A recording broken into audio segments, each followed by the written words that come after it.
This video is about writing proofs by induction, and I'm going to go through an example which is proving that 3 to the n minus 1 is even for all n. While you're watching, please have a piece of paper and a pen so you can follow it through. I should emphasize this is a proof, it's not a calculation. So your job is not to get the right answer, your job is to prove that the answer is true. So you're a bit like a lawyer in court, except the prosecution lawyer has to prove it beyond reasonable doubt, you have to prove it beyond any doubt. So you need to write in sentences and write the words. The structure of the proof is 2 steps.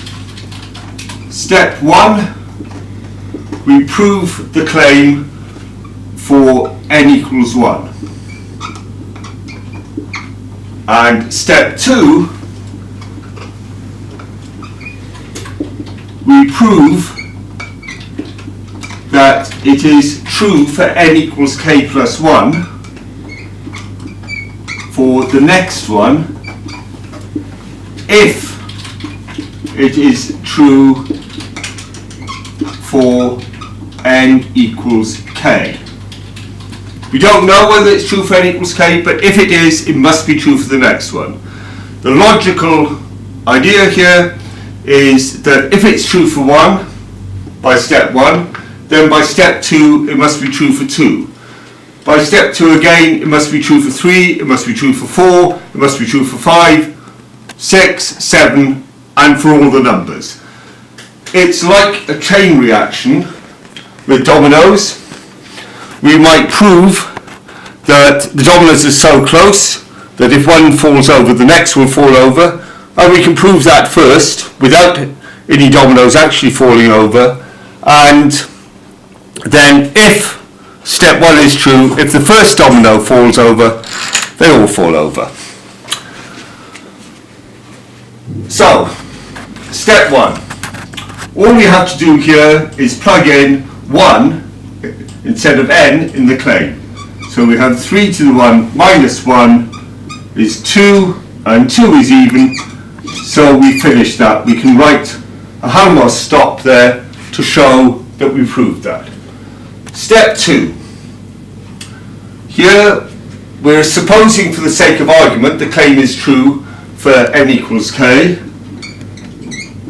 And what that means, what we've supposed for the sake of argument, is that 3 to the k minus 1 is even.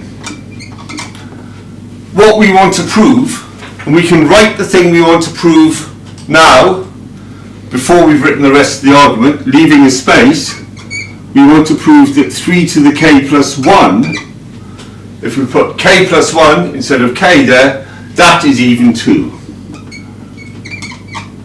So we need a valid argument to get from here to here. And we do it like this. 3 to the k plus 1 minus 1. Well, we want to use this fact, we want to get something like 3 to the k. So we say this is 3 times 3 to the k minus 1. Now, that's still not quite what we wanted, because we've got 3 to the k instead of 3 to the k minus 1. So if we change that to 3 to the k minus 1, what we've done is taken away 3 ones, so we have to add them back in, and we've still got the minus 1, we haven't changed that. All we've done there is change that to that. It's a bit like completing the square. Work that out, and that's 3 times 3 to the k minus 1 plus 2. 3 to the k minus 1 is even, and 2 is surely even, therefore 3 to the k plus 1 minus 1 is even. Step 2 is proved, and you can write therefore true for all n by induction. What we're doing with that last line is putting together the 2 bits of the proof, the first domino falling over and the dominoes being so close that each one knocks the next one over. That's it.